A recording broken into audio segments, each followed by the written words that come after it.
Welcome to Rise from Switzerland, where yesterday over 62% of the population and 22 of 24 cantons reapproved the COVID certificate law, which had been approved only 4 months ago, and where my daughter, who is studying in Scotland, returned home yesterday, sneaking in just before the new travel restrictions kick in today. I am Professor Demian Hodari of EHL Hospitality Business School, Lausanne. And from lovely London, a very good morning, good afternoon, good evening from wherever you're joining us in the world. Thank you for joining us on Rise. We are in day 588 of our 100-day labor of love. And as has been seen in the last 5 days, we continue as a travel, tourism, and hospitality industry to need a place that separates the news from the noise. As Professor Hodari has intimated, it's been a very challenging time. There have been a lot of changes that have taken place and changes that are still ahead as we all head towards the end of the year and a critical time for travel. But we need to prepare ourselves because things are changing rapidly. So Rise, as always, is here for you, with you, and because of you, to keep you committed and inspired about our incredible industry and all that is ahead. We have a very exciting program today. Thank you for everyone joining us on the Zoom link, which allows you to get involved in our Q&A and also to vote. So thank you for doing that. We're also operating, as you know, on Facebook and YouTube Live. We've also got a LinkedIn platform that's been developed. So we are delighted to have people with us from around the world. We have an interesting one today. Firstly, because as has been said very clearly, we have a new variant of COVID that is circulating around the world. Omicron was established on Thursday. It's now appearing in countries right across every single region, and we need to understand what we need to understand to react correctly and not get caught up in the panic, separating the news from the noise. But importantly, on top of that, we know that destinations around the world rely on the arts. And for someone who is a lover of live ballet, to go back to the theater was incredible. But we've always wondered, how has the theater community survived in the last year and a half, almost 2 years? We have a backstage pass. We have an incredible executive in residence. So a great program to keep you all focused, inspired, and your chins up and your spirits on the rise. Professor Hodari, anything else you want to add about today? I think we've got a great intel report from Euromonitor, and just to reiterate this link with the theater world, I think there's a lot of parallels between hospitality and theater, just like there is between the hospitality industry and tourism and education. So it'd be fun to explore that with everybody. And talking about exploring things with everybody, as our regular audience knows, we like to always begin exploring things with our audience. So we've got our first and only poll of the day that's going to magically appear now.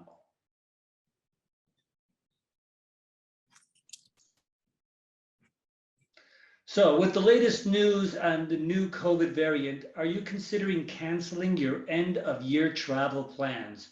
Please choose one of the following. All right, we'll see those results in just a little while. Anita? I must say, Demian, as challenging as some of our questions would be, I love our music. My shoulders just start going. So it always balances out what might be a difficult question. As long as you don't start singing along with it, I think we're fine. That's an idea for season 5. So as we always do with Rise, we want to get a sense of what do you need to know right now? Where in the world are we?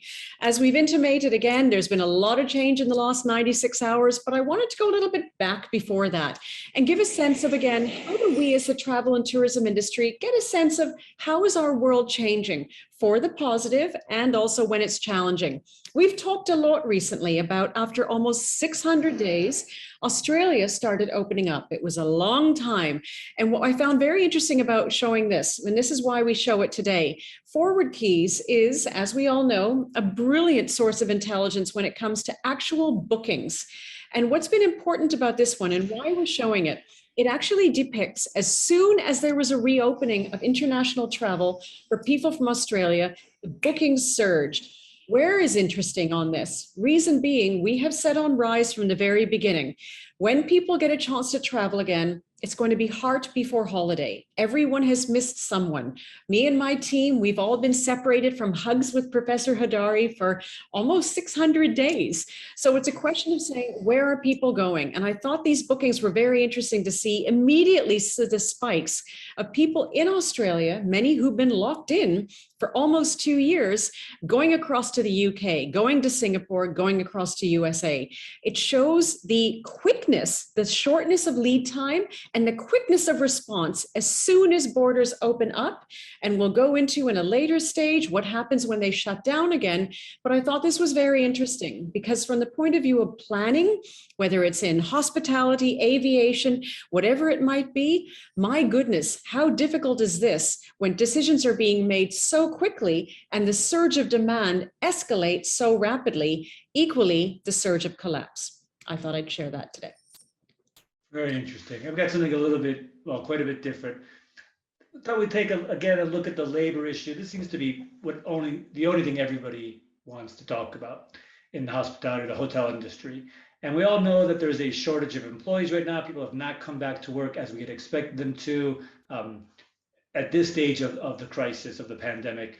And so this shortage of employees naturally demand and supply. One way to attract people or to retain them is through salary. And you can see here, we just look at sort of in the middle there, January 2020, at the beginning of the pandemic, we were paying about $14.50 an hour to non-supervisory employees in the hospitality and leisure industries.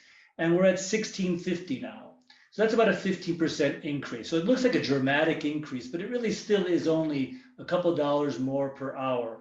But it is demonstrating the fact that the industry is struggling to find people, because the only reason anybody in the hospitality industry raises labor wages is if a law requires it or if they simply can't find anybody to work at the rates that they're paying. And so this does not address some of the underlying conditions about well-being of people in this industry. Many people have left the industry not just because of salary, but for general working conditions. But it is at least a indication that the industry is trying desperately to attract and retain employees. And I'll be curious to see how this relates to the theater industry in a little while with Paul. Indeed, great one. And it does show as well how difficult it is for businesses to rebuild again. Not only are they trying to recover the business that's been lost in the last year and a half, but now the cost of doing business is escalating. So a great one to show, Professor. Thank you. Thanks. And now it's time, I think, for our Intel report from Euromonitor. Indeed. We have one of our lovely former executives in residence from Euromonitor, Carolyn Bremner, taking us through a great perspective, as Euromonitor always does, on some insight into how travel purchases changed because of all of us migrating online. Now, I'm sure many people watching will be able to understand this completely, but we thought this was fabulous. And this is fresh data that was just released at the beginning of November. So thank you to Caroline and Euromonitor for sharing it with Rise. Global travel and tourism felt the full force of the COVID-19 pandemic, with spending on international tourism falling by 75% in 2020. It was one of the first sectors to close and the last to reopen. Despite this, consumers still love to travel.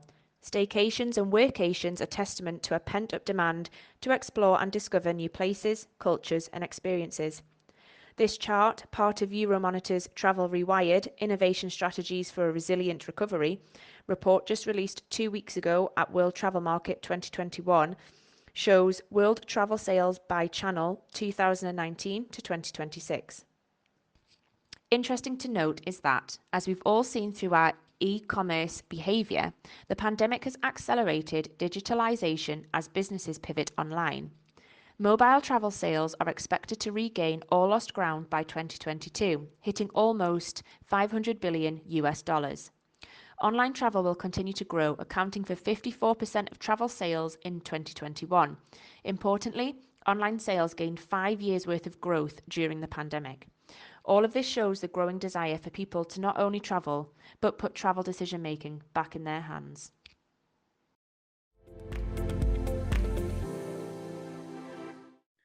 Yeah, some interesting things there. That last point about what's happened over the last year is just, puts really a lot of things in perspective for me.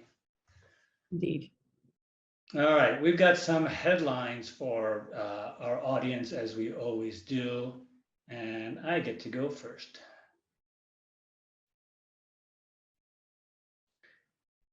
So it almost seems trivial now, given the dramatic news of the last few days, but I don't want us to lose sight of underlying issues that I've been here for a while and they're going to continue for a while longer, no matter what happens with this variant, whether it turns out to be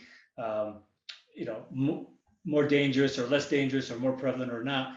And so let's not lose focus of some of the underlying important issues. So this one is about hotel companies and REITs enhancing portfolios with capital projects. So what this is basically saying is the same thing as another article that I was going to show, which is that all of the owners of hotels, they've got some money sitting around and they want to invest this. And one thing that's happening as well is owners are being required by the brands to invest money, this capital expenditure, to renovate and reposition their hotels. And this is a big problem, primarily because many hotel owners, especially smaller individual owners, that in their contracts with the brands do put aside money every year for future renovations. We call this a reserve for replacement or an FF&E fund. They had to tap into that during the early days of the pandemic to pay off their debt because they had no income coming in. And this was before they shut down or before banks and government stepped in to make things a little bit easier for owners. So these reserves, these funds that should have, in some cases, many millions of dollars ready to be spent to upgrade hotels when required, those funds have been depleted. And meanwhile, the brands and hotel operators are requiring this of owners in many cases, and the owners are just simply saying, we don't have the funds to do this. And while there's been a lot of flexibility from the brands and the operators to owners and a lot of support for them during the crisis, they're being kind of strict here. And I think what it comes down to is rates are back to pre-pandemic or even above pre-pandemic levels, largely because of leisure demand. But customers are not receiving the same level of service as they were before. There's less employees in the hotels, many of them are newer, they're not as well trained. So what are we going to do to provide our guests with as equal value as before if it's not from service? Well, it's got to be from a renovated hotel, more modern facilities, more technology. And so they need the owners to invest that in order to make sure that the brands stay relevant for the customers. The owners don't really necessarily have the money for that. You do have some of the larger funds and REITs with money that can do this. And so I think we're going to see a disparity again, not only between large institutional owners and individual owners on their ability to generate profit, but also their ability to position their hotels. And I think longer term, let's say 3-5 years, I think you're going to see the individual hotelier struggling even more than they have been. You make a really good point, Demian, and I love the fact that you brought this up because an important part of RISE is keeping people not just understanding of what's happening in the industry, but empathetic towards it. And this is an important one because as we've been saying, hotels have had to commit to investing in the new protocols. They've had to adjust to lower numbers of people involved. But equally, as you've said, they need to reposition. Many of them are repurposing. Many of them are actually taking hotels, cruise ships, whatever they might be, out of having been mothballed. That costs a lot of money. So at a time when people don't have ultimately the cash flow, on top of that, they're needing to invest just to bring the businesses back to life in a next normal way. That is absolutely something that we need to be very empathetic and sympathetic towards, because as we've always said, there's no back to normal. It's about the next normal. And the next normal is allowing the dust to be blown off, the fresh air to blow in, and a connection and a relevance to what is the future of travel.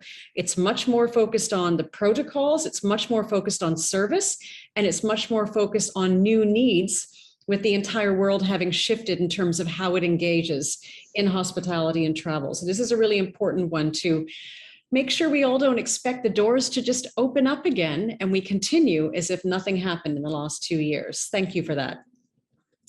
So building on that, my headline is actually an ouch one, and I thank very much the Backstage team and the Wizards of Oz for being able to allow a slide shift, because as much as we prepare all of our work for RISE in advance, to get everything ready for you, the viewers, I had to sneak this one in. This is actually a headline that's taken, it's a screenshot from my television.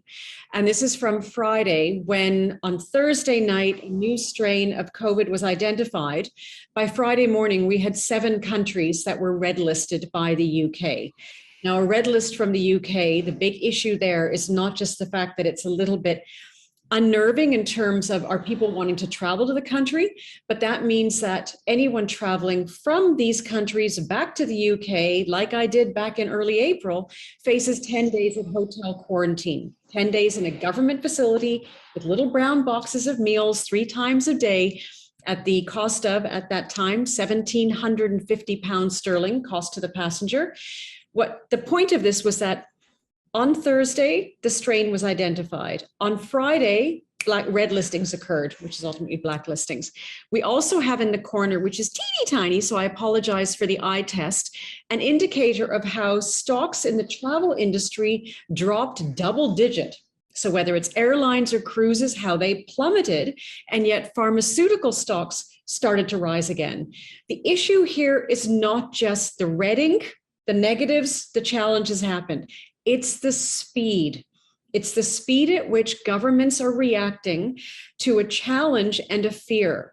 Now, we raise this for a couple of reasons. Firstly, to alert people that ultimately, as we've always said before, this is an economic crisis and a travel and tourism crisis and hospitality crisis. It's a healthcare crisis. The focus needs to be on the WHO and what we are establishing about what exactly this variant is. How does it travel? How transmissible is it? How does it respond to the vaccine? How does it respond for non-vaccinators? As importantly, we need to be really, really clear of what does this mean for our industry in terms of how do we then move through it? This moment in time has been incredibly painful, and it's why my team is absolutely spirit exhausted from the last 96 hours, because it's like someone sticking their foot out at the finish line of a race at the end of a marathon and tripping the athlete. People were looking at going into the year end and having their weddings finally rebooked, finally having holidays, finally having family reunions, and suddenly borders are shutting. This was on Friday. We've now seen Japan has closed its borders. Israel's about to go into a state of emergency. Countries around the world have now covered every region in terms of where cases have been identified. Everywhere in the world is watching everywhere in the world. But we need to be really careful about what we are watching is an indicator.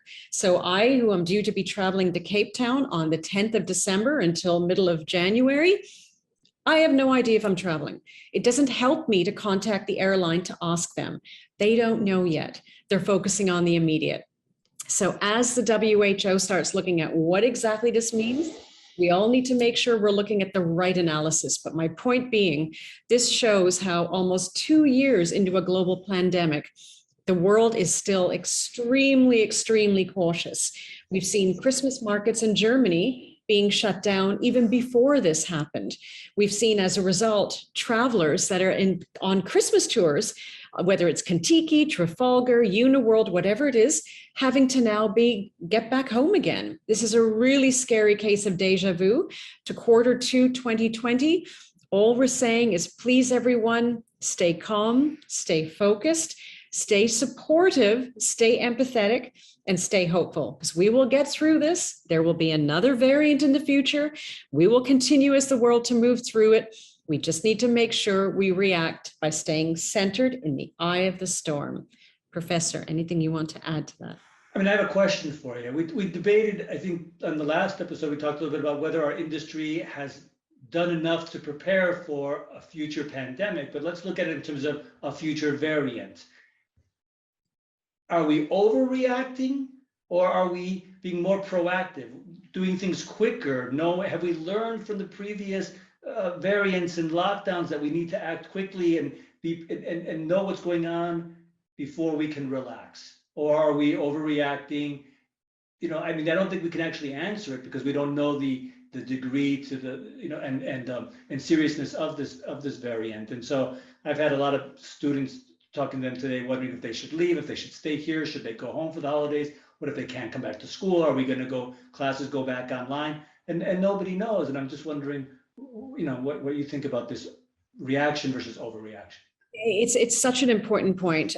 2 things. Firstly, back at the beginning when we created RISE, you made a really, really interesting comment in the initial comms about RISE. And you said, we are a living case study. We're living it real time.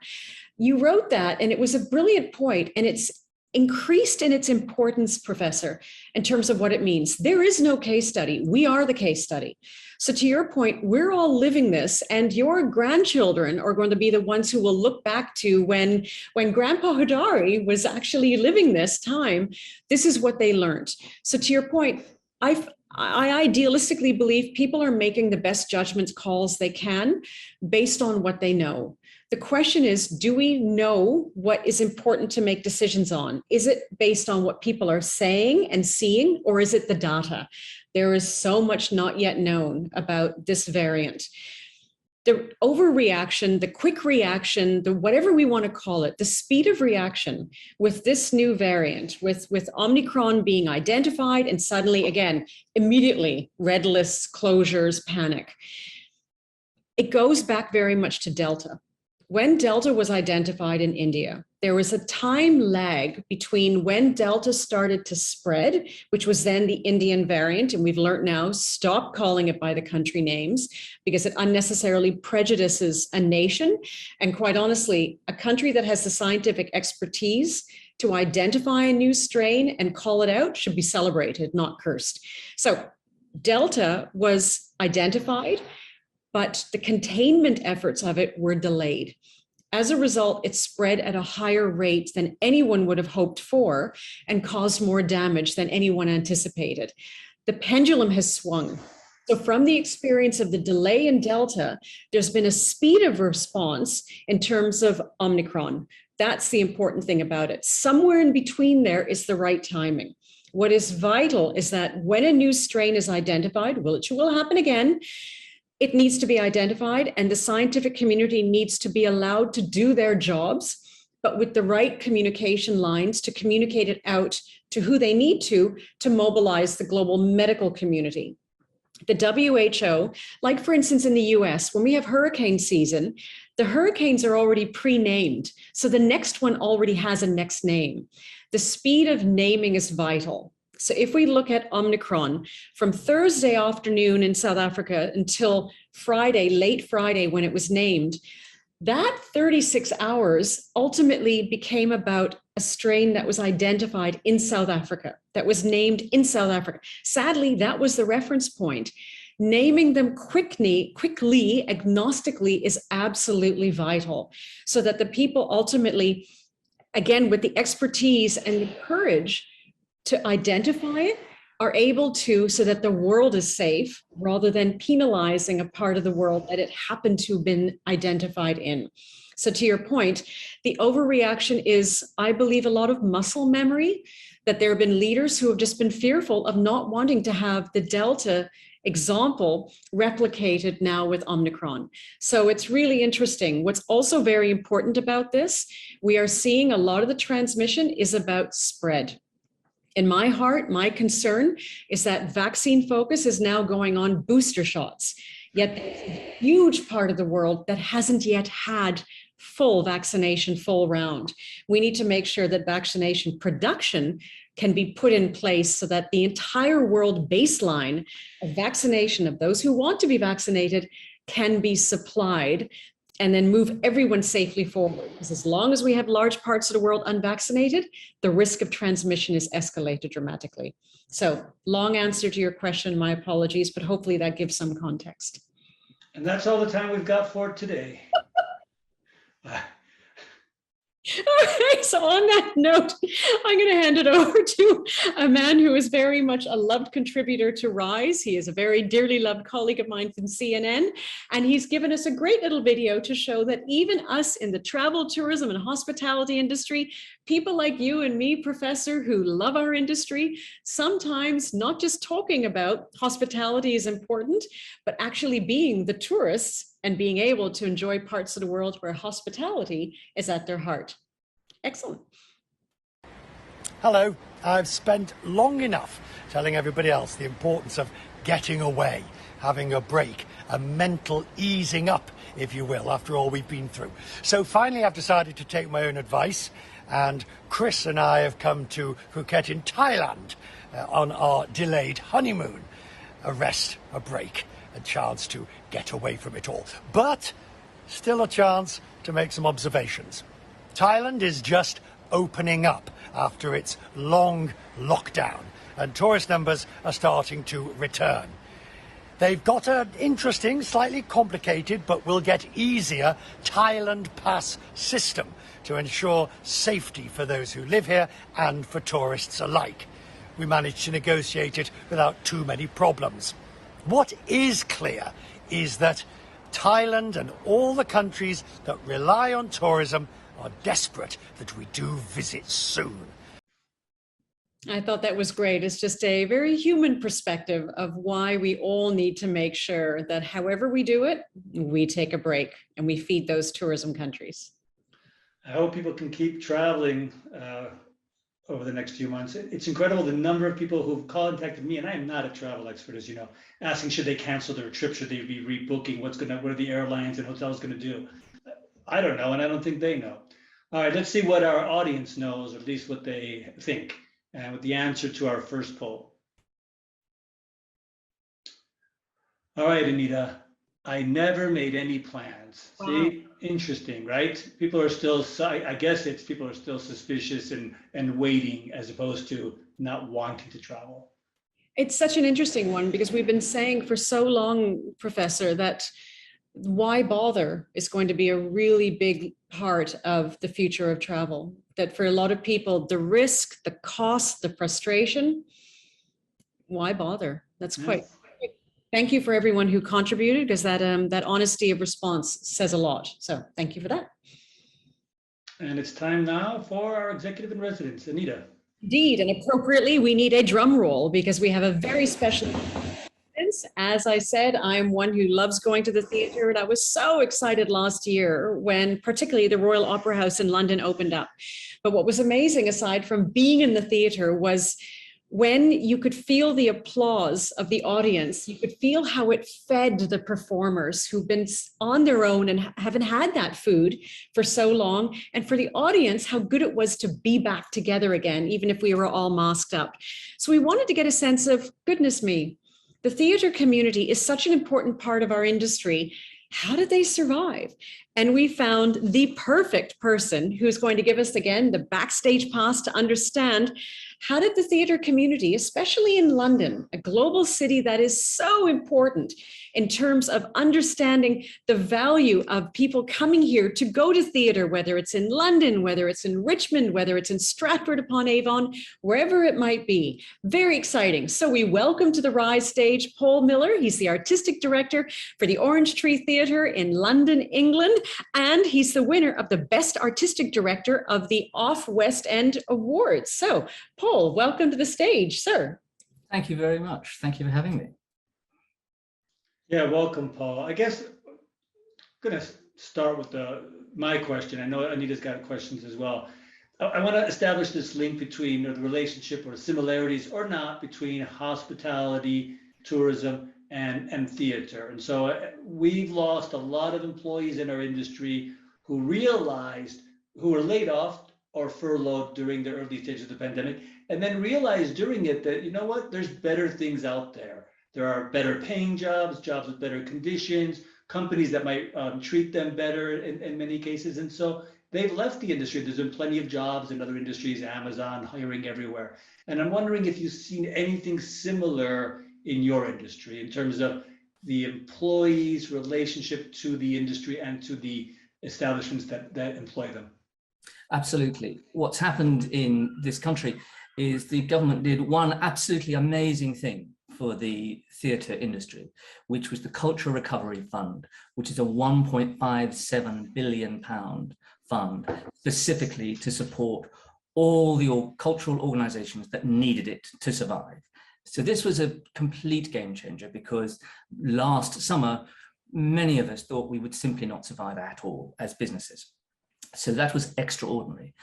What they felt less able to do was to support in any real way the many thousands of freelance workers that make up the industry. And every play, production, show, musical, whatever event that you go to will come together through a coalition of things. It will be infrastructure, the companies with permanent employees and buildings like I run, and a huge team of freelance workers, whether they be artists, designers, directors, musicians, but also technicians of all kinds. And it was they that suffered the brunt. And what's happened is that the organizations received a lot of support, and that's where we're still standing, which is fantastic. What was really, really worrying and continues to be a worry is that all the many tens of thousands of fascinating, talented people that we rely on to make theatre with suffered a lot financially. And yes, they had historically been less well paid, relative to what they could earn in the outside world, as it were. And the combination of those things meant that they had to find a way of earning a living in the last 18 months. And of course, a lot of the people we're talking about have huge transferable skills. So if you're a technician or a lighting designer, if you're a stage manager, you've got a lot of real skills that you've traditionally not been paid enough for, that you can take elsewhere to other work marketplaces.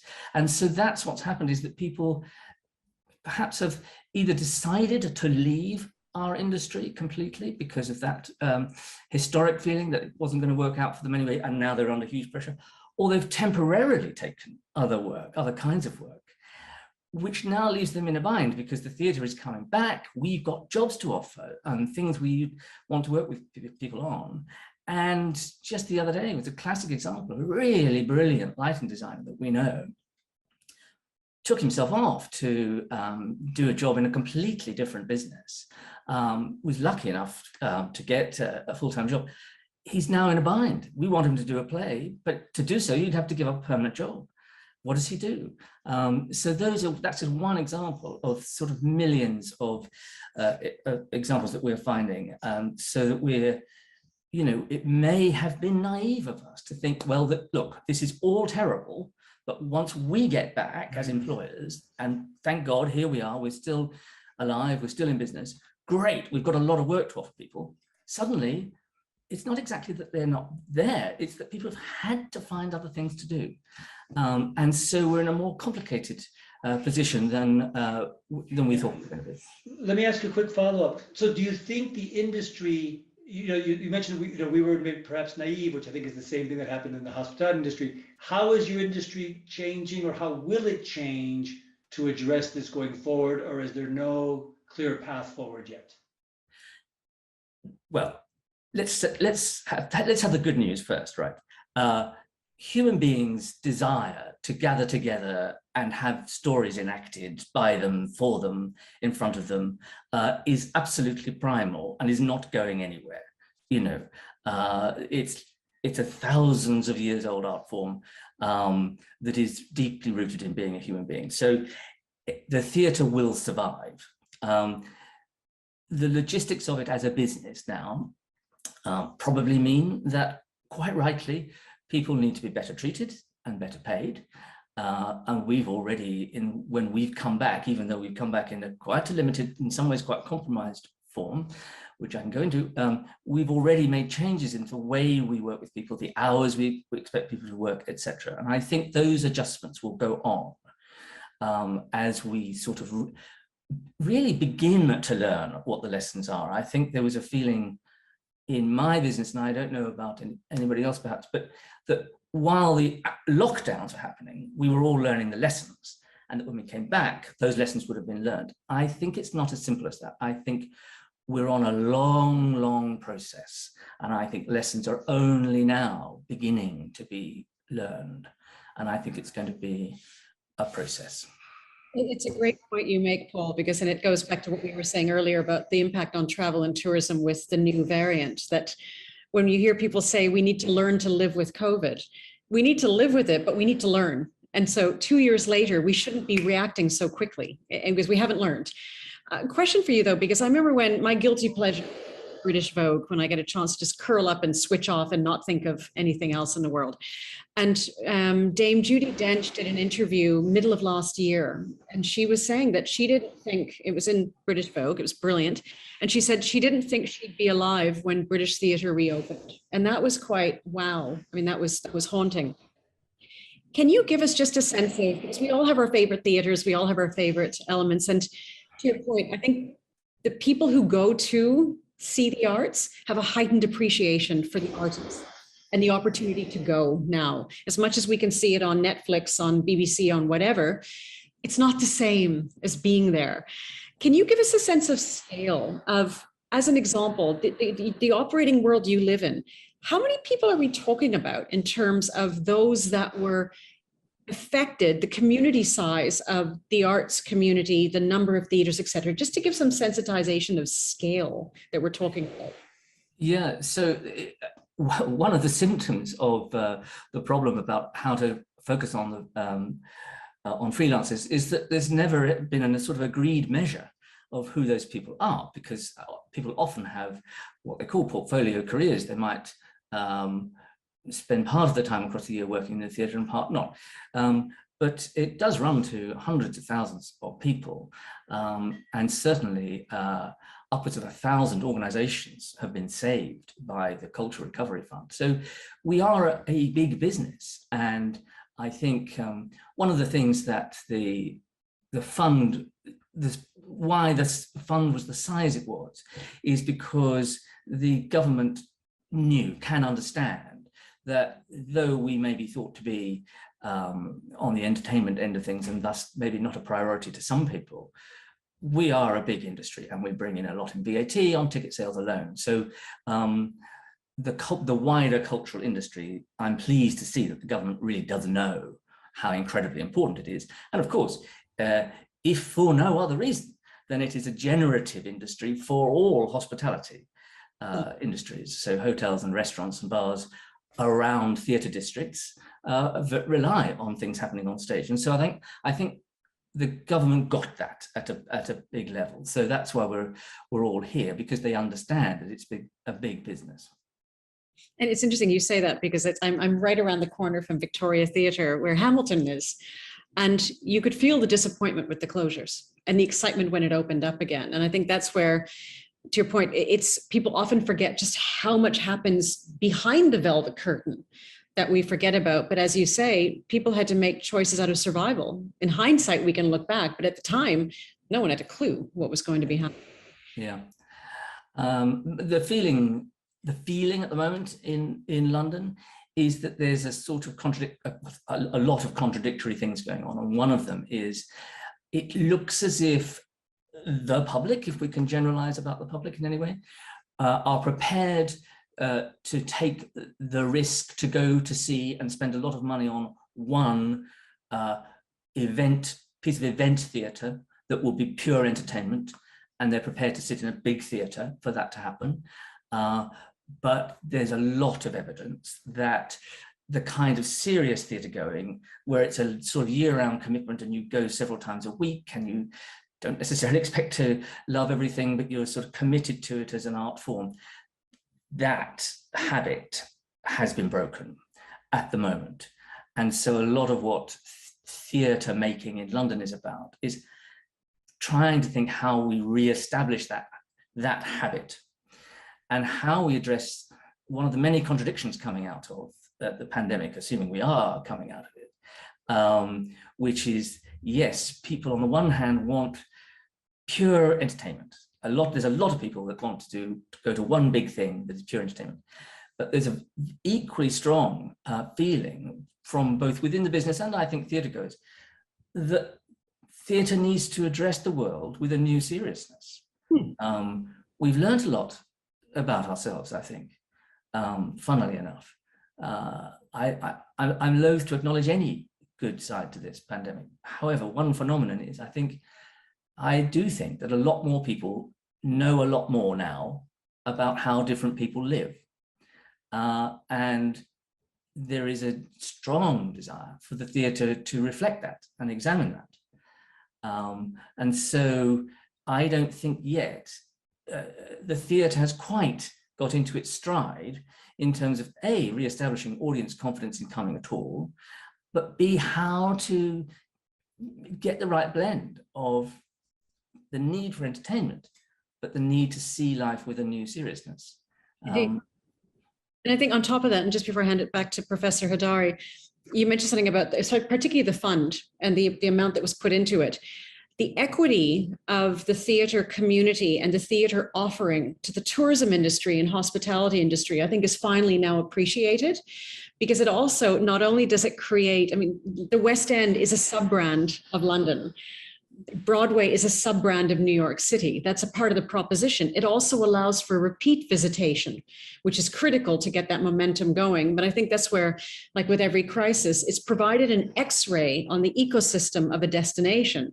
And now finally, the theater community and its contribution is appreciated as far of that engineering of a really world-class destination. So, Professor, over to you.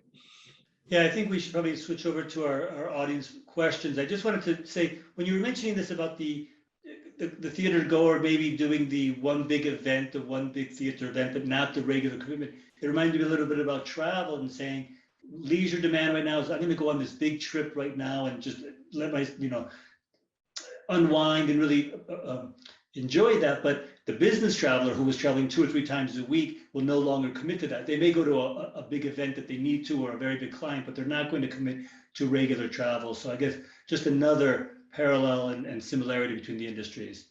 I think that's so true. I think the analogy might be, yeah, we'll spend a lot of money on going to see our family in Australia because that's a one-off trip. But those once a month sort of city breaks to Berlin, no. Agreed. Grace, do we have any questions from our audience? Yes, we do. One of our first questions came in through email, and they wanted to know, Paul, how did you keep creative people motivated when they cannot create?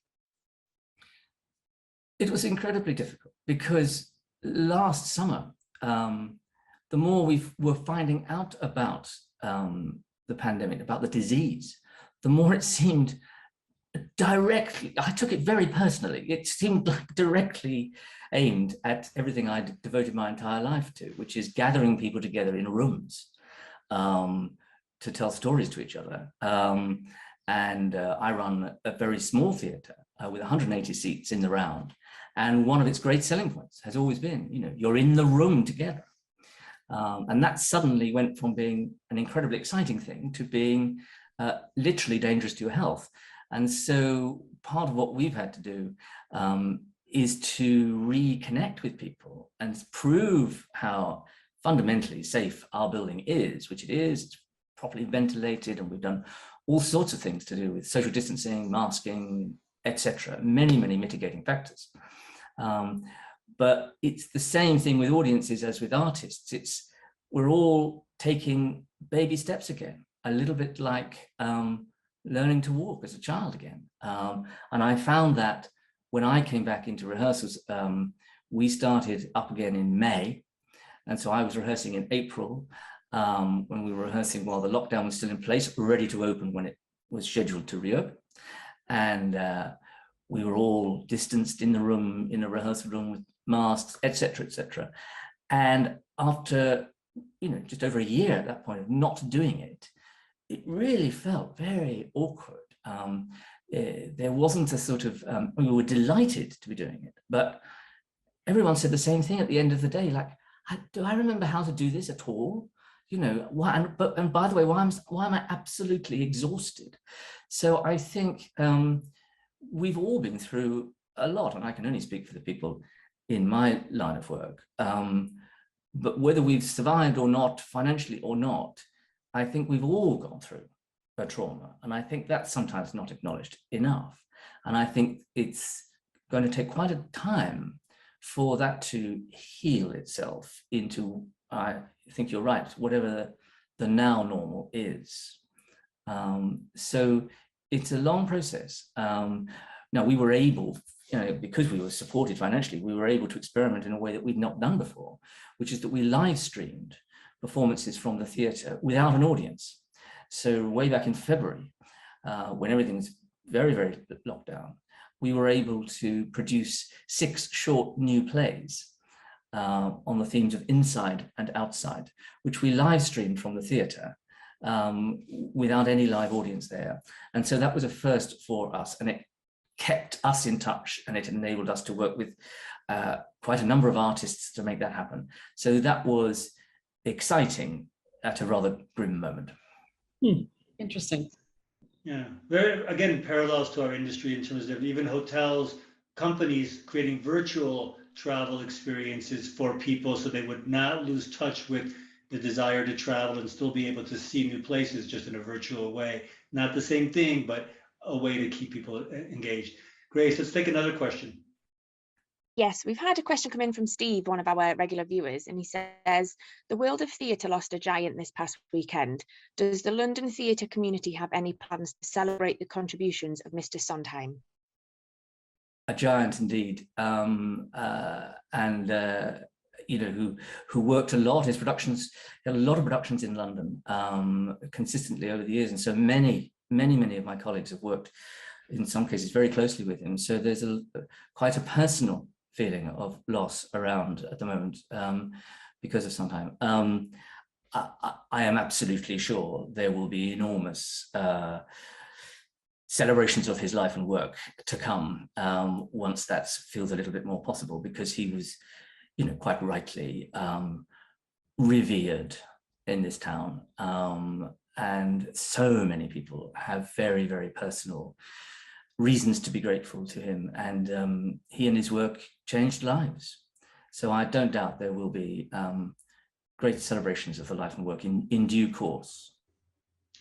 Grace, I think we have time for one more question. Yes, we do. We had a question come in asking Paul, why did you dedicate your career to theatre? Well, gosh, I don't know. This is probably a terrible analogy in the middle of a pandemic, but it is a bug.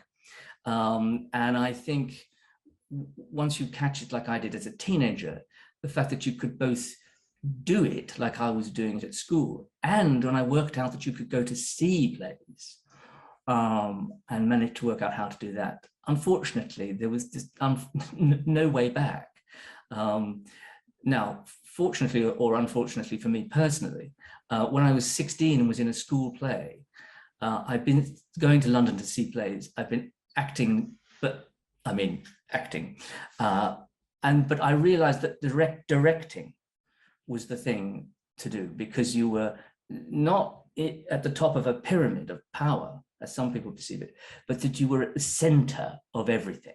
So that if you liked the theatre, you were in touch with every aspect of putting on a play. And I thought, that's me, that's for me. And so I wanted to be a theatre director from the age of 16, which is irresponsibly early, I think. It's fascinating. And I love the fact that you didn't want to be at the top, it's being the heartbeat of it. I have a question for you before we have to unfortunately close. I've always wondered this. At the beginning of the pandemic, you'd see all these incredible videos of performers training in their kitchens and doing pieces from Swan Lake or the Nutcracker, bouncing off of their kitchen cabinets. And that was all fascinating, and it was incredibly endearing, and it gave you a real sense of how the creative community was keeping active in the whole bit, but they have to keep fit. So whether they're artistic performers, athletes, I now watch them on stage and I'm thinking, how on earth, literally, did they maintain that muscle mass in a one-bedroom flat in London? I don't understand that. How did they literally maintain their physical capability and their strength? Forget their emotional strength. But I just don't understand that. Help me understand that. Yeah. Well, it's hard to think back now, but it was a very real moment early on when even the amount of time that you were allowed to exercise outdoors was rationed. And I think that affected a lot of performers at that point acutely, and they made use of their hour or whatever it was at that point hugely. So the parks were full of acting runners, if you see what I mean. And I remember there was a brief video of Ian McKellen doing it. You know, so the number of minutes and hours you were allowed to exercise as a performer suddenly became terribly important. Indeed. But the person with whom you're performing normally, you're social distancing from, and you'll tip over. And I think that's where I always thought, again, after we went through almost the shock or entertainment element of understanding the world we were in, the reality of staying in it, and just an athlete or a performer staying strong. That must have been, I mean, I was watching when The Lion King went back, because I spent 20-something years in South Africa. And so when I went back to see The Lion King, and there's there's a great video of when they came back to rehearse, and the tears of just singing again in that feed again. And I just think, oh my goodness, we have no idea that the art is the vocation. Ultimately, it's not a profession. And that off must have been incredible to have the supply come back. Yeah, and it's not just a physical thing. It's so profoundly about connection. Artists have to connect with each other and then connect with an audience, and the audience connect together. It's all about connection, and this disease has disrupted connection. And so all our jobs from now on, regardless of how new variants play out, it's going to be a giant, multifaceted project in reconnection, re-socializing ourselves. And I think for young people in particular, you know, depending on how we're measuring it, if we're talking about 2 years, that's a massive proportion of their life where their social connection and with each other and with the world has been profoundly disrupted. And I think we're going to be living with the consequences, the psychological, emotional, intellectual consequences of that for a very, very long time. And theatre, due to its very nature, even though it felt like the thing that was most fundamentally under attack by this disease, it is the thing that will reconnect us to each other, to ourselves, to the world, to society, because that's what it's about. Indeed. And thankfully, there's a heightened appreciation for that. So before I hand it to Professor to close off, thank you so much. Clearly, we've loved this conversation, and thank you for everything you've done to keep that heartbeat strong and those pins up and toes on the tippy toes. Not at all. It's been very, very enjoyable and stimulating. Thank you.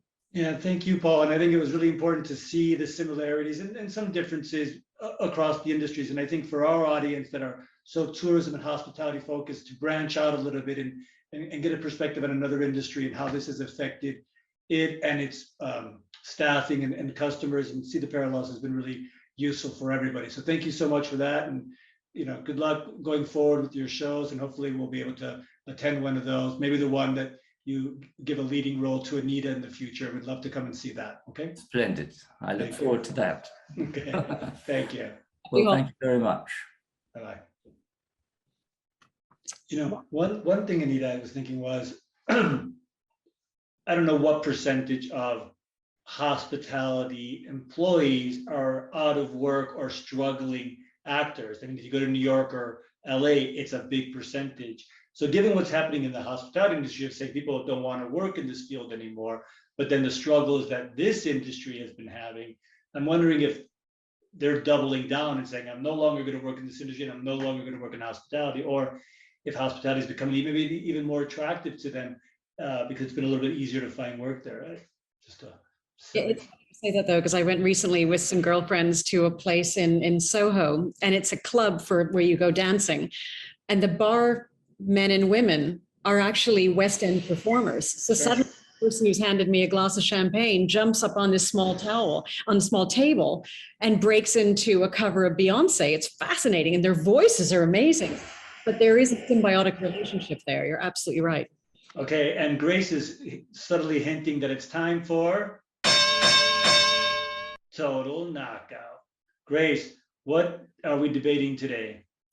Thank you, Demian. Today we are debating, assuming ongoing challenges continue with international travel, will domestic tourism once again be enough to satisfy us? Anita, take it away. I love this question. I think it's so important because us has changed. Importantly, as we've said since beginning, when governments shut down borders, they still allowed people to travel domestically to get the ecosystem of the travel community going, but also to be able to let people get out and keep travel as strong as it was as a value. This allowed destinations to get ready for the local market, create new products and services, and really think about how do you get that same traveler back over and over. That was great. Engineering's great, but more importantly for the travelers, exactly as Paul has said, they've become much more conscious of recognizing where their travel money goes, where their travel interest goes. So I think there's a lot more value and appreciation. of domestic travel in a way that it never was before. It used to be the poor cousin. Now it's the sibling we make sure is taken care of in our family itself. So I think it's brilliant. It's exactly about people understanding where the money is going. They've got the ROI financially and emotionally. And as we see domestic travel, when things get scary internationally, it's a fabulous plan B. So I think there's a different appreciation, which is going to make people think differently and say, yeah, I'm not going to go away. I don't want the risk. I want to stay home and I want to see that my travel money is doing good. Look, I think you a couple of key words, right? We do recognize the importance of it more. We do appreciate domestic tourism more. We're all for it, but you did say it's a plan B, and that's the issue, right? A plan B is no longer enough to satisfy us. We lived through that for a year and a half. Now we've been tempted by international travel again. You can see the numbers of people flying international and traveling international has skyrocketed, in many cases surpassing pre-pandemic levels. No way are people going to be satisfied once again saying, well, I can't go see my father in Canada or my family in South Africa or go to the States to see family and friends. So I don't think it's going to satisfy us anymore. It's also not going to satisfy the companies anymore that have been suffering financially, that rely on this. We both know how much airlines, for example, count on business travel and international travel. So plan B, yes. Important, yes. Recognize, yes. But the question was, will it once again, as it did maybe a year ago, be enough to satisfy us? I got to say, I don't think it's enough to satisfy us. Okay, Grace, that was a quick TKO given our time constraint. Back to you.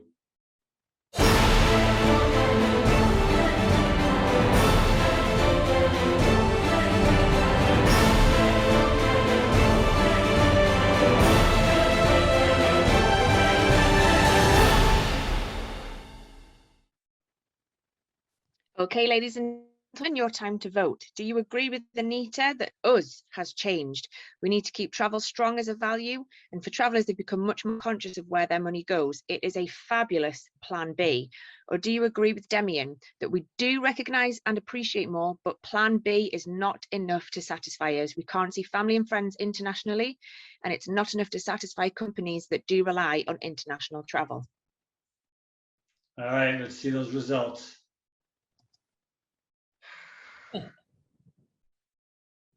Interesting. Well, that was a tough one for you, but you chose the yes side. I think we both know people want to travel internationally. They want to go out and explore. They want to see people. Tough to argue that it's going to be enough. But I agree. I think the most important is we've learned to do it better. The businesses, hotels, entertainment areas have figured out a little bit better how to focus on their local and domestic customers. And I think that's going to help them survive the next lockdowns. Absolutely. All right, Anita, next episode. We have our next episode on December 13th, and it's our finale episode for 2021. Who could have imagined? We're going to have a very fun one as we are bringing Intel on stage. We're having some of our intelligence partners come on to talk about another next normal, looking at what's the year ahead and some of the senses of what do we need to keep an eye on to get a sense of what is going to be ahead of us. We have Haldane Dodd from the aviation side, the acting executive director of ATAG. We have Jan Freitag, a complete ongoing supporter of RISE, which is fantastic, who is pitching for Professor Hodari's job, though admittedly, I might give him my seat next year and you two can co-host itself. That would be fun. Joining us again from STR. And we have Carolyn Bremner, who we had earlier as well, joining us from Euromonitor, head of travel and tourism research, a great source of getting a sense of what are the travelers looking at and where do they want to go. So please do join us on December 13th. It'll be a really interesting one and a fun one to close off 2021. As I hand over to Professor Hodari from my side, stay strong, stay confident, stay hopeful, keep your hands clean, stay with RISE, and see you on December 13th. Professor. Thanks everybody for tuning in. Make sure you let your family, friends, and pets know about our show. Watch us on YouTube or anywhere else. See you on the 13th of December. Thank you. Bye-bye. Take care.